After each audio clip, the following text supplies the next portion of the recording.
भी चाहते हैं कि लोकल न्यूज का हर एक अपडेट आप तक लगातार पहुंचता रहे तो हमारे यूट्यूब चैनल को लाल बटन दबाकर जरूर सब्सक्राइब करें और बेल आइकन दबाएं, जिससे लेटेस्ट नोटिफिकेशन आप तक पहुंचता रहे।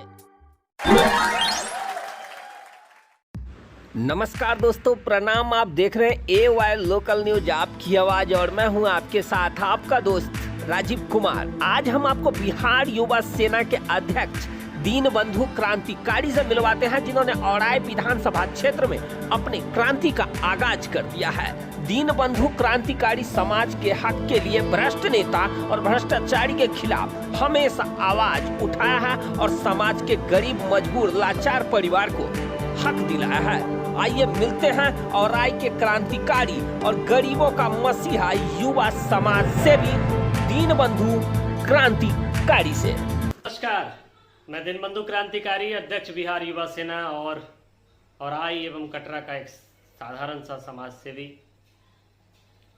साथियों, मैं लगातार औराई एवं कटरा के विभिन्न पंचायतों में घूम रहा हूं और घूमने के क्रम में और लोगों से मिलने के क्रम में बहुत सारी ऐसी समस्याएं जो है हमारे पास आई हैं, जिस पर काम वर्षों पहले हो जाना था लेकिन आज तक नहीं हुआ है। लिस्ट तो काफ़ी लंबी है, लेकिन आज मैं जिस विषय के बारे में चर्चा करना चाहता हूं वह विषय है औराई और कटरा में जो थानों की स्थिति है वो कुछ गड़बड़ है। और जैसे अगर हम सिर्फ औराई की बात करें तो औराई का जो औराई थाना है और उसमें एक आपको ये भी आता है, हथौड़ी थाना भी आता है। हथौड़ी थाना का रेडियस आपको औराई प्रखंड का कुछ हिस्सा, बोछा का कुछ हिस्सा और मीनापुर का भी कुछ हिस्सा शायद लिया जाता है। एक बड़े रेडियस को हथौड़ी थाना बनाया गया हुआ है। साथ ही जो औराई थाना है वो नदी बीचों बीच होने के कारण दो भागों में बंटता है। अब समस्या ये होती है कि अभी बाढ़ आने वाला है और बाढ़ आने वाला है तो निश्चित रूप से नदियों में पानी भर जाएगा। अब लोगों को अगर मान लीजिए कि औराई दक्षिणी के जो लोग हैं जो औराई थाना अंतर्गत आते हैं, उनको कहीं ना कहीं रूनी सैदपुर होकर के घूमकर जाना होगा। और अगर थाने की बात करें तो थाने को भी रूनी सैदपुर घूम करके औराई के इस क्षेत्र में आना होगा। इसकी दूरी लगभग 30 किलोमीटर है, 25 से 30 किलोमीटर है। अब आप सोचिए, कोई लूट कांड हो रहा हो, कोई हत्याकांड हो रहा हो, किसी प्रकार की अनहोनी हो रही हो, तो निश्चित रूप से थाने को इन्फॉर्म करने पे, सूचना देने पे समय पर पुलिस प्रशासन मदद नहीं भेज पाएगी, नहीं मदद कर पाएगी। अब इससे क्षेत्रवासियों को समस्या होता है। यही सेम परिस्थिति जो है कटरा के साथ भी है। जैसे आप बसकट्टा के उस तरफ जाएंगे, नदी के उस तरफ जाएंगे, खंगुरा है, पहसौल है, इसके बाद आपको नगवारा है, यजुआर का तीनों पंचायत है, कटाई है।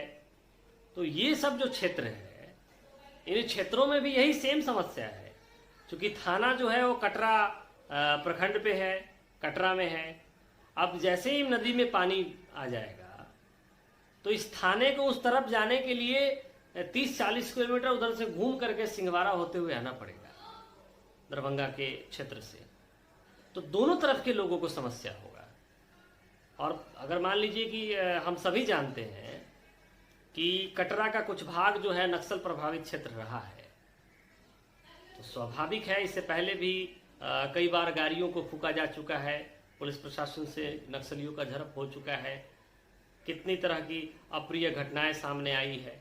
अब उस वक्त अगर कोई हत्याकांड हो रहा हो, बाढ़ के वक्त लूटकांड हो रहा हो, तो निश्चित रूप से पुलिस प्रशासन समय पर नहीं पहुंच पाएगी। तो मैं आप तमाम साथियों से इस वीडियो के माध्यम से यह कहना चाहता हूं, और मैं इस वीडियो के माध्यम से बिहार सरकार, मुजफ्फरपुर के एसएसपी महोदय और बिहार के डीजीपी महोदय से आग्रह करना चाहता हूं कि औराई थाने को दो भागों में बांटा जाए और औराई थाने को दो भागों में जो बांटा जाएगा, या तो दो काम करे, या तो इधर के क्षेत्र को हथौड़ी से मर्ज किया जाए, और नहीं तो औराई के क्षेत्रों को दो भागों में बांटा जाए, और या तो अतरार को केंद्र बनाया जाए, जो अमनौर बाजार है उसको केंद्र बनाया जाए, या फिर सरहंचिया बाजार को केंद्र बनाया जाए, और एक थाने का निर्माण अगर संभव हो तो करे, नहीं तो कम से कम एक ओपी का निर्माण सरहंचिया या फिर अमनौर में अवश्य करना चाहिए, जिससे इधर के क्षेत्र को कवरेज किया जाएगा और निश्चित रूप से जो आपराधिक गतिविधियां होती है उस पर भी अंकुश लगाया जा सकता है। साथ ही साथ मैं अगर कटरा की बात करूं तो मैं यह मांग करता हूं कि यजुआर चूंकि बिहार का के सबसे बड़े गांवों में शुमार है और उसकी आबादी भी काफ़ी ज़्यादा है, तो यजुआर में एक थाने का निर्माण हो, और वहाँ थाना एकदम चाहिए ही, चूँकि पॉपुलेशन ज़्यादा है तो थाने का निर्माण हो, और इस पर अविलंब माननीय डीजीपी, माननीय एसएसपी इस पर संज्ञान ले, माननीय जिलाधिकारी महोदय इस पर संज्ञान ले, बिहार सरकार इस पर संज्ञान ले। मैं 1 से 2 दिन के अंदर माननीय डीजीपी महोदय को इस संदर्भ में पत्र लिखूंगा, और यह मांग, यह मेरा व्यक्तिगत मांग नहीं है। मैं लगभग लगातार मिलता हूं, लगभग इधर जो है 1 महीने से हजारों लोगों से मिला हूं, तो मुझे यह लोगों के द्वारा बताया गया कि यह आने वाली समस्या है और यह वर्षों से समस्या चली आ रही है, इस पर कोई आवाज़ नहीं उठाता है, और मुझसे आग्रह किया गया कि आप इस पे आवाज़ उठाइए, और यह समस्या जन जन की समस्या है। तो मैं माननीय डीजीपी महोदय से आग्रह करता हूं कि हमारे इस मांग पर और जनता के इस मांग पर अविलंब विचार करते हुए औराई में एक कम से कम ओपी का निर्माण सरहचिया बाजार के आसपास या फिर अमनौर बाजार के आसपास कराई जाए। मैं यह भी विश्वास दिलाता हूं माननीय डीजीपी महोदय, माननीय एसएसपी महोदय और माननीय जिलाधिकारी महोदय को कि जगह दिलवाने का काम हमारा होगा, उसमें भी हम सहयोग करेंगे, और साथ ही साथ कटरा में, कटरा प्रखंड के यजुआर में एक थाने का निर्माण अविलंब कराया जाए। और मैं आप तमाम साथियों से भी आग्रह करता हूं, इससे संबंधित आवाज़ भी निश्चित रूप से आप तमाम साथी उठाएं कि औराई में एक ओपी का निर्माण हो और कटरा में एक और थाने का निर्माण यजुआर में किया जाए। साथ ही चूंकि मैं और भी जिले को देखा हूँ, वहाँ घूमा हूँ, तो जिला छोटा भी रहता है लेकिन उसमें 2-3 अनुमंडल बनाया जाता है। जैसे बगल के मोतिहारी में आप देख लीजिए 5 के आसपास 4 या 5 अनुमंडल है, बगल के दरभंगा में भी, मधुबनी में भी अनुमंडलों की संख्या अधिक है, लेकिन मुजफ्फरपुर में सिर्फ और सिर्फ 2 ही अनुमंडल है।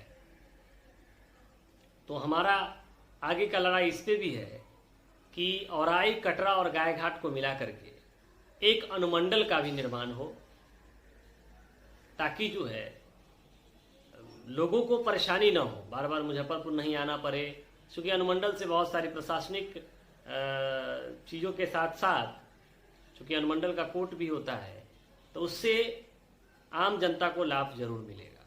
क्योंकि मुजफ्फरपुर का रेडियस बहुत दूरी में फैला हुआ है, और आई कटरा का जो अंतिम बॉर्डर है वो काफ़ी दूरी पे है, तो निश्चित रूप से लोगों को भी समस्या का समाधान जल्दी मिलेगा और समय भी कम लगेगा। तो यही इस वीडियो के माध्यम से हम आप तमाम लोगों के बीच अपनी बातों को रखना चाह रहे थे, और मैं आप तमाम साथियों से आग्रह करता हूं इस मांग को मजबूती से आप लोग जो है सोशल मीडिया के साथ साथ जो है जन आंदोलन, आगे चल करके जो है इसको जन आंदोलन का भी रूप दिया जाएगा। और यह मांग हम लोगों का है और जनता का मांग है, आम जनता का मांग है, और इस पर जो है अविलंब मैं 1 से 2 दिन के अंदर में डीजीपी महोदय को पत्र भी लिखूंगा। बहुत बहुत धन्यवाद। आप तमाम साथियों का प्यार और आशीर्वाद बना रहे। जय हिंद।